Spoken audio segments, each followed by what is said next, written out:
정우성 씨가 아무리 재산을 말끔하게 다 처분을 해도요, 상속분이 발생하지 않게 해도요, 이 문가비 씨의 자녀는, 이 친자식은요, 법적인 권리가 있단 말이에요. 청구할 수 있어요. 그래서 뺏어올 수가 있거든요. 그래서 이것이 문제가 돼서.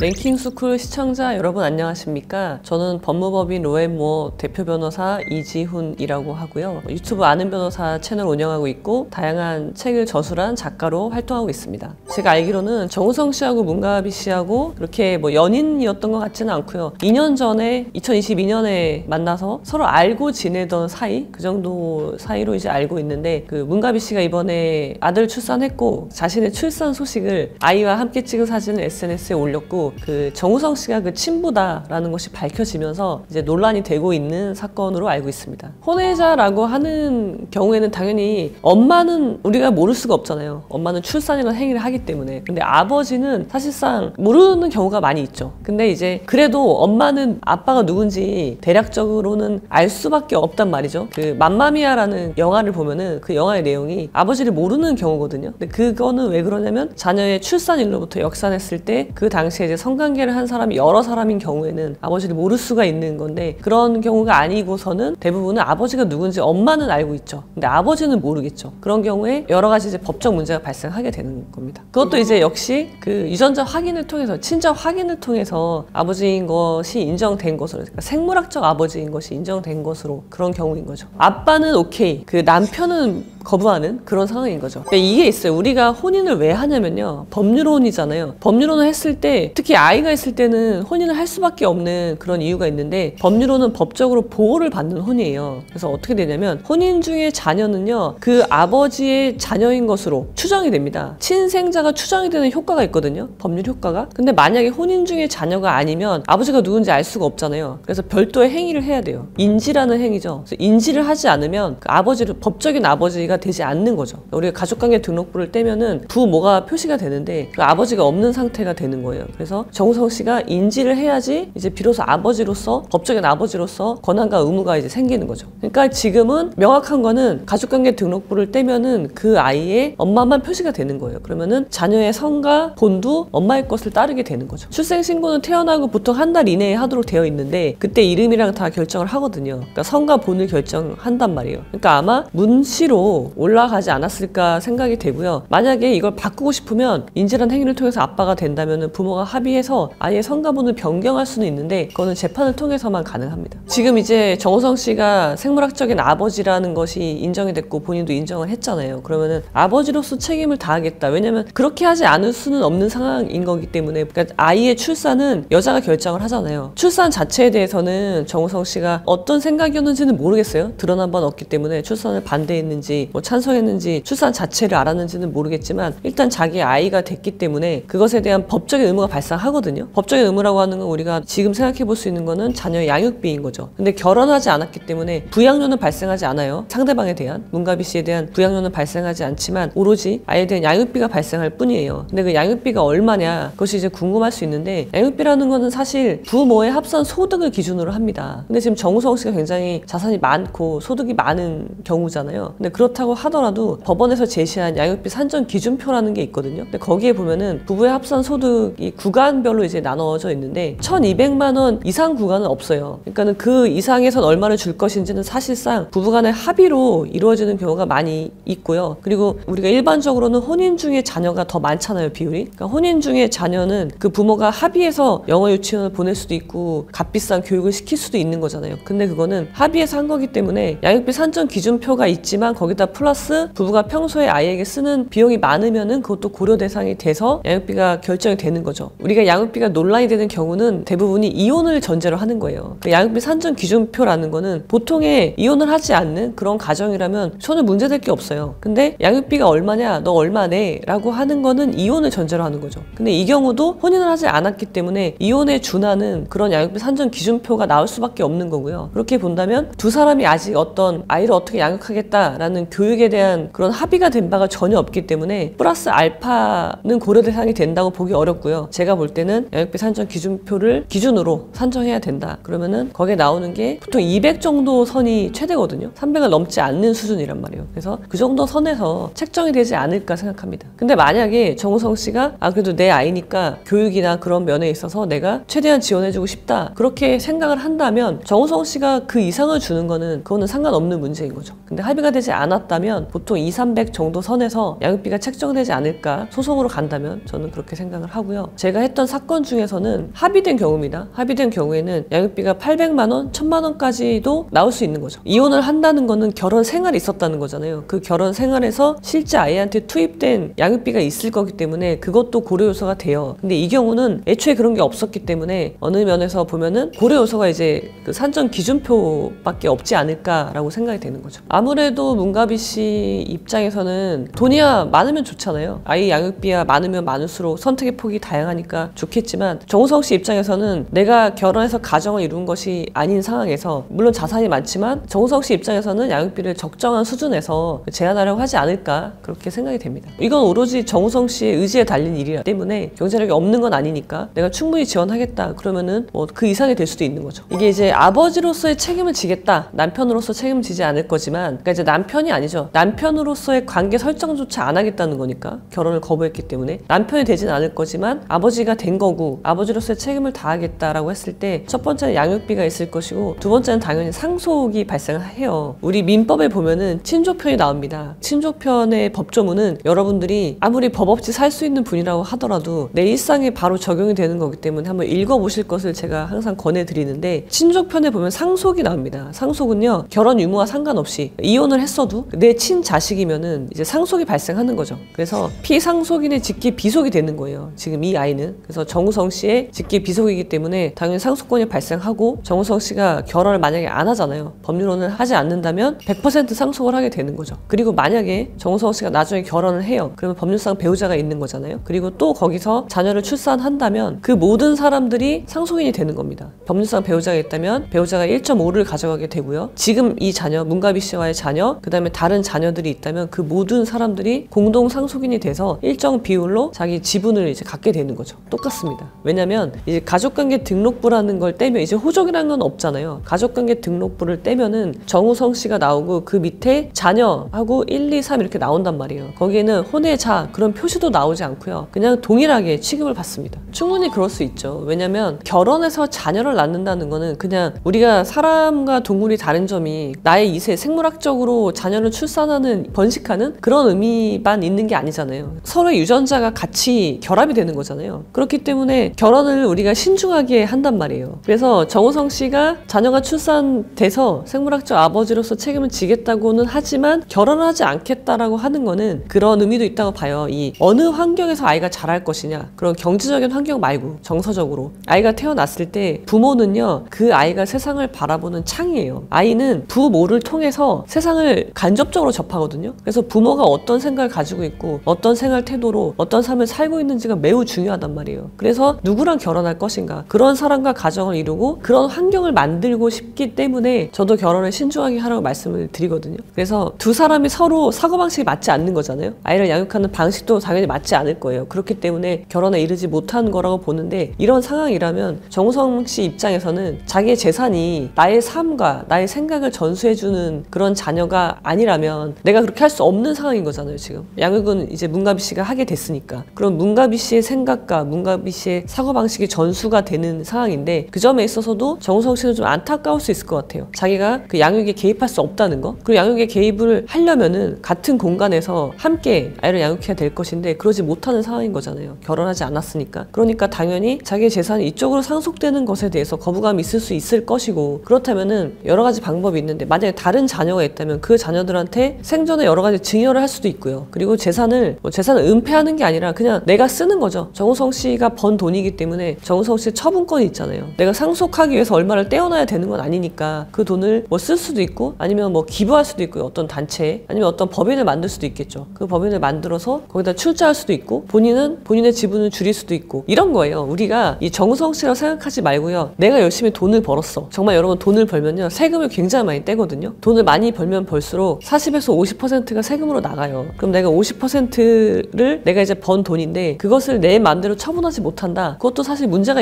있는 거거든요. 그래서 만약에 정우성 씨가 자기 재산을 전부를 누군가한테 상속을 하거나 아니면 증여를 하거나 그런 일이 발생했을 때 이 자녀는요, 문가비 씨의 자녀는요, 유류분이라는 게 발생을 해요. 유류분이라는 거는 그 피상속인이 아무리 자기 멋대로 재산을 처분해도 그 사람의 친자식이기만 하면, 그러니까 상속인이기만 하면 생기는 권리란 말이에요. 그래서 유류분이라고 해서 법정 상속분의 2분의 1을 가져가게 되어 있어요. 법적으로. 정우성 씨가 아무리 재산을 말끔하게 다 처분을 해도요, 상속분이 발생하지 않게 해도요, 이 문가비 씨의 자녀는, 이 친자식은요, 법적인 권리가 있단 말이에요. 유류분을 청구할 수 있어요. 그래서 뺏어올 수가 있거든요. 그래서 이것이 문제가 돼서 유류분이 헌법에 반한다. 왜냐면 내가 재산을 버는 데 있어서 이 자녀가 기여한 바가 전혀 없단 말이에요. 근데 내가 왜 나의 처분권이 제한이 되어야 하느냐, 그런 문제가 있고, 그럼 이 자녀의 입장에서는 내가 그래도 당신의 생물학적인 자식인데 이 자식에 대한 생존권은 보장해줘야 되는 거 아니냐. 그래서 두 가지가 충돌하는 개념이거든요. 그래서 유류분은 항상 헌법 소원이 제기되는 가장 대표적인 권리인데, 최근에 이제 헌법 불합치 판결이 났거든요. 그거는 형제 자매의 유류분이 위헌 판결이 난 거고요. 나머지는 아직은 상속인의 생존권을 보호해줘야 한다라는 입장이기 때문에 아직은 유류분이 있단 말이에요. 그래서 정우성 씨가 나의 생각을 공유하지 못하는 자식에게 내 재산을 주고 싶지 않을 수 있고, 그래서 재산을 은폐할 수 있지만, 그렇다고 하더라도 이 자녀는 유류분으로 보장받는 권리 내에서는 정우성 씨의 재산을 가져올 수 있는 거죠. 쉽지 않습니다. 굉장히 복잡해져요. 그러니까 내가 좀 더 특별히 사랑하는 자식이 있겠죠. 덜 사랑하는 자식이 있겠죠. 그럼 재산도 차등해서 주고 싶을 거잖아요. 그래서 다 이쪽으로 다 몰아서 줬다고 하더라도, 그리고 정우성 씨가 만약 사망했어요. 재산을 만약에 하나도 받지 못했다. 그럼 이 자식이 더 받은 자식을 상대로 소송을 하게 됩니다. 유류분 청구 소송을 하게 되는 거죠. 그럼 이제 자식들 간의 법적인 다툼이 발생하는 거죠. 비극적인 일이죠. 근데 이제 양육비라는 부분으로 책임을 지고 있고, 어릴 때는 성년이 됐을 때, 성년이 된 자녀에게도 그러면은 부모가 부모의 의사와 다르게 법적으로 일정 부분을 주게 한 이 유류분 제도라는 것이 과연 헌법에 맞는 것이냐, 그것에 대해서 여전히 논란이 있다고 할 수 있습니다. 그래서 제가 법률로는 함부로 하면 안 된다고 말씀드리는 게, 법적인 권리 의무가 너무 제약이 심하기 때문에 내가 번 돈마저도 내 마음대로 처분할 수 없는 그런 상황이 되는 거죠.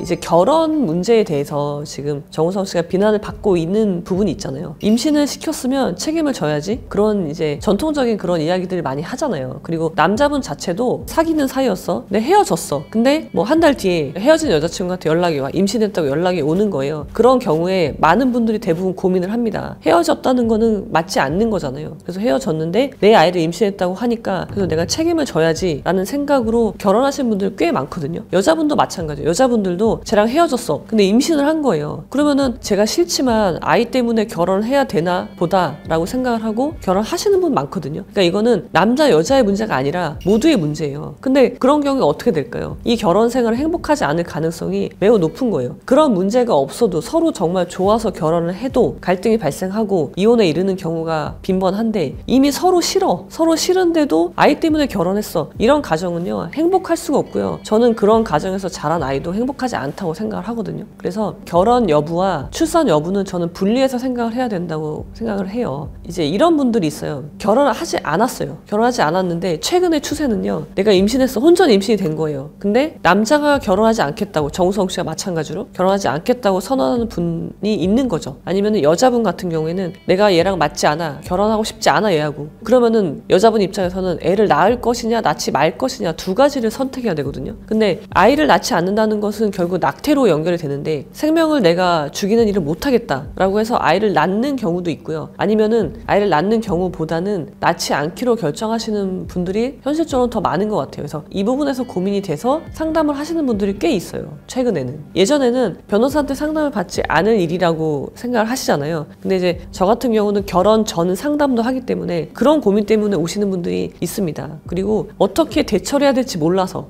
예를 들면 이런 거죠. 남자분이에요. 결혼하지 않을 거야. 근데 법적 책임은 질 거야. 내가 양육비도 주고 뭐 여러 가지 산후조리원이나 돈이 드는 일들은 내가 부담을 하겠다라고 이야기를 해요. 근데 여자 쪽에서 결혼을 강요하는 거죠. 그러면서 이제 압박을 하는 거예요.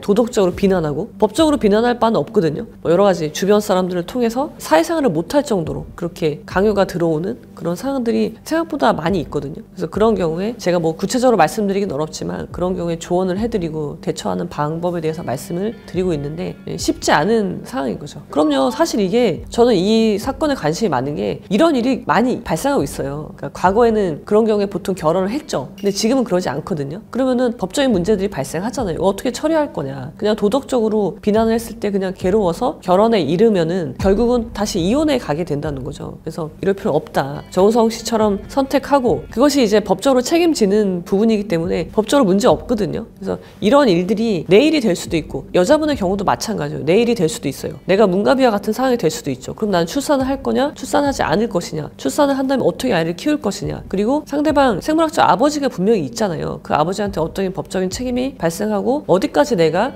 경제적인 지원을 받을 수 있느냐? 그런 부분들은 서로 알아야 되거든요. 그래서 이 사건을 계기로 해서 좀 공론화가 돼야 될 필요가 있다라고 생각을 합니다. 정우성 씨와 같은 상황이 됐을 때 정우성 씨와 같은 선택을 하기 매우 어려운 게요. 그런 선택을 하고 싶어도요. 주변에서 비난을 해요. 도덕적으로. 특히 상대방 여자분이 비난을 해요. 네가 어떻게 인간이 그럴 수 있냐. 그러면서 예를 들어 지금 임신 중이라면요. 만약에 아이가 잘못되면 어떡할 거냐. 근데 만약에 진짜로 아이가 장애가 만약에 있는 채로 태어나. 그러면은 그것에 대한 평생의 비난을 내가 다 들어야 되고요. 정말 굉장히 많은 법적인 비난이 아니라 도덕적인 사회적인 비난이 발생할 수 있기 때문에 정우성 씨와 같은 선택을 하는 것이 현실에서는 그렇게 쉽진 않아요. 근데 그렇다고 하더라도 제 생각은 서로 좋아하지 않기 때문에 결혼하지 않는 거죠. 그런데 아이 때문에 결혼한다? 그러면은 99%가 불행할 수밖에 없어요. 이혼을 차라리 하면은 불행하지 않아요. 근데 이혼을 하지도 못하고 모두가 불행한 생활을 하게 될 수가 있다는 거죠. 그래서 이거에 대한 사회적인 그런 논의도 좀 돼야 될 것 같고요. 사회적인 인식도 바뀌어야 될 것 같고요. 그래야 된다고 생각을 합니다. 미움받을 용기가 세상에서 제일 어려운 용기라고 생각을 하고요. 플러스 다시 말하면은 미워할 용기가 있어야 돼요. 지금 두 사람이 정우성 씨랑 문가비 씨가 갈등이 있는 것으로 알고 있어요. 근데 아이의 엄마이기 때문에 그런 모든 것들을 다 덮고 넘어갈 수는 없는 거예요. 문가비 씨도 마찬가지로 아이의 아빠이기 때문에 덮고 넘어갈 필요는 없는 거거든요. 누군가를 미워할 용기가 있어야지 미움 받을 용기도 생기는 거거든요. 싸울 때는 싸워야 돼요. 서로 간에. 아이가 모든 것의 해결책이 되지 않는 거잖아요. 그리고 진짜 그 아이를 위해서라면 싸워야 될 건 싸우고요. 시시비비를 가려야지 아이도 안정적인 환경에서 자랄 수 있거든요. 근데 이제 지금은 뭐 정우성 씨의 문제가 됐지만 이 경우가 아니더라도 우리가 결혼을 해도요. 아이 때문에 참는 경우가 매우 많아요. 아이가 있으니까 내가 이혼할 거 아니니까 참고 넘어가고 문제 제기조차 하지 않고 그러면은 갈등이 쌓여서 내가 아이를 위해서 참았던 것들이 결국은 아이를 위해서 좋지 않게 되는 경우가 되거든요. 결과적으로. 그래서 저는 정우성 씨가 연예인이기 때문에 더 선택하기 어려웠다고 보는데 결혼하지 않는 것을 선택했을 때 사회적인 비난이 엄청 쇄도를 할 거잖아요. 일반인보다 더 할 거예요. 근데 그럼에도 불구하고 이런 선택을 했다는 것에 대해서 그 용기? 물론 이제 문가비 씨도 용기가 있는 거죠. 출산이라는 행위를 했잖아요. 아직 내가 결혼하지 않았어. 그럼에도 불구하고 내가 아이를 낳고 싶은 거잖아요. 이 아이를 키우고 싶은 마음이 있고 그래서 출산을 했잖아요. 이것도 대단한 용기가 필요한 행동이고 둘 다 저는 용기가 있다고 생각을 합니다. 이렇게 돼야 된다고 생각을 하고요. 아이 때문에 나의 행복을 저당 잡히는 마치 아이가 내 행복인 것처럼 그렇게 혼동하진 않았으면 좋겠어요. 자식의 행복이 부모의 행복이 될 수 없는 거고요. 부모의 행복이 마찬가지로 자식의 행복이 될 수 없는 거예요. 우리는 각자가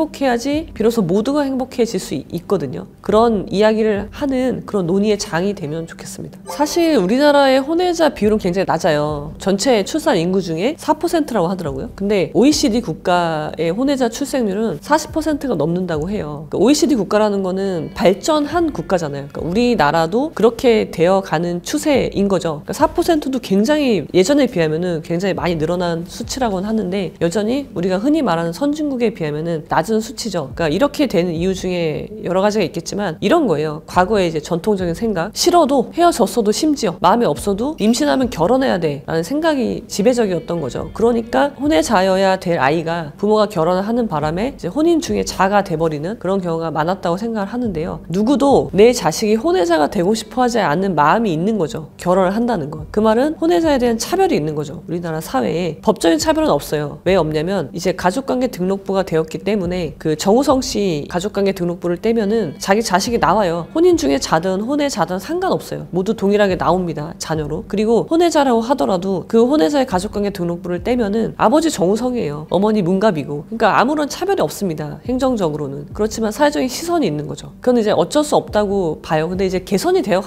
간다고 보고요. 그리고 이제 사회적인 낙인이라고 할까요? 그게 뭐가 있냐면 이런 거에서 알 수 있어요. 남편이 바람을 펴요. 그래서 혼외자를 낳아요. 근데 그래도 이혼을 안 하시는 분들이 있거든요. 혼인 제도라는 거는요. 상대방한테 벌을 주는 제도가 아니에요. 근데 우리가 이런 마음으로 이혼을 안 하죠. 이미 파탄이 났죠. 파탄이 났는데 내가 누구 좋으라고 이혼하냐. 그런 마음으로 이혼하지 않는 거예요. 오직 그런 마음으로. 그러면 나도 불행하고요. 상대방은 사실 그렇게 불행하지 않아요. 왜냐면 여전히 바람 피고 다니고 아예 집을 나가서 새 살림을 차리는 분들도 있거든요. 그럼 나만 고통을 받고 있는 거죠. 근데 내가 한 가지 위안을 삼는 게 있죠. 그래도 너는 혼외자잖아. 그 하나의 위안을 삼는 거예요. 너는 절대 본부인이 될 수 없고 너는 첩이야. 그리고 네 자식은 혼외자야. 그거 하나로 위안을 삼고 있는 거란 말이죠. 그런 것들이 이제 사회적인 낙인인 거죠. 법적으로는 차별이 없지만 사회적으로는 낙인이 찍혀서 정서적으로 힘들고 문제가 있는 거죠. 근데 그거 말고는 법적으로는 혼외자라고 하더라도 차별이 있지는 않습니다. 저는 동의합니다. 저는 그렇게 생각을 하고 있었던 게 우리가 이제 출산율이 매우 낮잖아요. 출산을 꼭 혼인 중에 자녀만 출산하려고 하면 요즘 혼인 자체를 많이 안 하는데 출산율은 당연히 떨어질 수밖에 없고요. 내가 미혼모야? 미혼모라고 하더라도 아이를 낳아서 기를 수 있는 환경이 되면 아이를 낳고 싶어 하시는 분은 꽤 있거든요. 제 주변에도 나는 결혼하고 싶진 않은데 아이는 낳고 싶어. 그런 분들이 꽤 있어요. 그러니까 혼외자의 출산인 거죠. 그런 출산에 대해서도 법적인 차별은 없어요, 지금. 근데 사회적인 인식조차 개선이 된다면 그런 식으로 출산을 하려는 경우는 저는 많다고 생각을 하고요. 그리고 사실상은 지금까지도 통계에 혼외자가 적게 잡히는데 그거조차도 사실은 혼외자로 출산이 됐어야 될 아이들인데 부모가 여러 가지 사회적인 비난이나 그런 것 때문에 아니면 한쪽이 강요로 인해서 그런 경우에 어쩔 수 없이 결혼을 하게 되는, 그렇기 때문에 혼인 중에 자가 된 것 뿐이지 혼외자의 비율은 사실상은 더 많았어야 된다라고 저는 생각을 합니다. 그리고 결혼 제도는요 이미 그 수명을 다했다고 저는 봐요. 그래서 우리가 지금 법적인 의미에서 말하는 그 법률 혼외 그 하나에 꽂혀서 그것이 아닌 건 모두 혼외자라고 하지만 결혼 제도를 대체할 다양한 선진국에서 보는 그런 동거 제도도 있을 수 있고 여러 가지 형태의 가정이 이제 만들어지고 있거든요. 우리나라도 그런 단계이기 때문에 이걸 혼외자의 그런 문제라고 보지 않아야 될 것 같아요. 자녀가 있어서 결혼을 고민하는 그런 사람들이 매우 많고요. 그런 걸로 상담을 오시는 분도 꽤 있어요. 왜냐하면 도의적으로 비난받는 거야 감수하면 되지만 법적인 책임이 발생한다면 대처를 해야 되잖아요. 예전에 비해서 숫자가 매우 많아지고 있는 추세이고요. 제가 한 가지 말씀드릴 부분은 여자분이었어요. 임신이 된 거예요. 결혼을 이제 약속했죠. 근데 결혼 준비를 하면서 보니까 이 남자의 이제 나쁜 점들이 이제 보이기 시작을 하는 거예요. 폭력적이라든지 함부로 대하고 자기를. 결혼을 하고 나서 본색이 드러나는 분들이 많이 있거든요. 근데 이제 이분은 결혼 준비 과정에서 이제 그걸 보게 된 거죠. 그래서 고민을 하는 거예요. 이 사람이랑 내가 결혼을 하면 내가 불행할 것 같아. 근데 임신을 했어. 아이를 낳아야 되나 말아야 되나. 그 고민을 하시는 거예요. 그러니까 이분 역시 결혼과 자녀의 출산을 같이 보는 거죠. 내가 만약 이 사람과 결혼하지 않을 거면 이 사람의 그 유전자를 가진 아이도 낳고 싶지 않다. 그런 생각을 하시는 거예요. 그래서 이분은 결혼을 안 하는 건 결정했어요. 근데 이분이 고민하시는 거는 아이를 어떻게 할 것이냐, 낳을 것이냐 말 것이냐, 그 고민 때문에 상담을 하셨던 분인데 저는 모르겠습니다. 이분이 어떤 선택을 하셨는지는 모르겠지만 혼외자를 출산하는 게 내가 불행하다고 생각한다면 저는 그거에 맞는 선택을 해야 된다고 생각을 해요. 결혼과 자녀의 출산은 이미 별개의 문제다. 저는 그렇게 생각을 하고요. 저희 자녀들이 다 딸인데 아이들한테도 그렇게 이야기를 하거든요. 저는 사실 결혼하지 말라고 이야기를 합니다. 결혼이란 제도는 이미 끝났어. 수명에 다 했고 이제 다른 형태의 결혼을 대체할 다른 그런 것들이 나올 거다. 물론 그것이 그런 사회 현상을 법이 담을 때까지는 시간이 걸리겠지만 그런 사회 현상이 생기면 그것이 또 법제화가 될 거고 그렇게 되면 또 안정이 되겠죠. 결혼하지 마라. 그 대신 사랑하는 사람이 있어서 아이를 낳고 싶다면 아이를 낳아라. 그 말은 결국 뭐예요? 혼외자인 거죠. 혼외자를 낳고 네가 키우는 거예요. 물론 이제 상대방 생물학적인 아버지가 있겠죠. 그 아버지의 양육비 보조를 받겠죠. 근데 그렇게 해서 키우면 되는 문제라고 이야기를 하거든요. 그래서 결혼과 출산을 분리해서 생각하라고 교육을 시키고 있고 그렇게 되는 것이 앞으로의 미래의 모습이라고 저는 생각을 합니다. 그래서 아이를 출산할지 말지는 여자가 결정할 문제지만 꼭 결혼하지 않더라도 아이를 낳을 수 있다고 저는 생각을 하고요. 물론 사회적으로 차별적인 시선이나 그런 것들은 개선이 되어야 되겠죠.